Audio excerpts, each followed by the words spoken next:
Cavallino Treporti festeggia il suo Independence Day da Cafarsetti, cessando di essere il quartiere 9 di Venezia e diventando comune, la località che ospita la prima spiaggia d'Italia per numero di presenze turistiche è diventata padrona del suo destino dopo un referendum nel 1998. L'autonomia ha avuto come conseguenza quella di una cura della comunità del territorio maggiore. Quando poco più di 100 anni fa, a forza di reggi decreti, iniziò la fusione di tutti i comuni dell'area in uno solo, Cavallino Treporti passò sotto Venezia assieme a Burano, di cui all'epoca faceva parte, Murano e Pellestrina.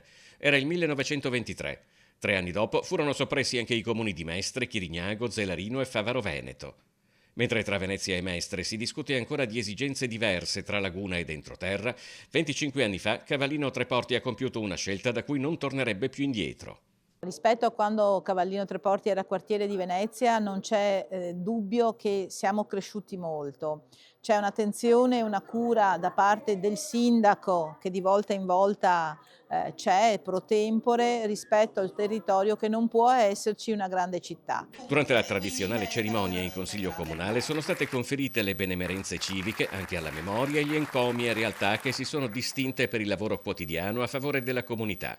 Negli ultimi 10 anni oltre 130 cittadini, associazioni e realtà locali sono stati premiati per il loro contributo al bene comune. Con questa ricorrenza diamo esclusivamente un momento importante di riconoscenza che va a tutte le persone, i cittadini, le associazioni che hanno contribuito al meglio per Cavallino Treporti. Conoscere dei meriti civici, dei supporti alla cultura, al sociale, dalle associazioni, significa crescere come comunità.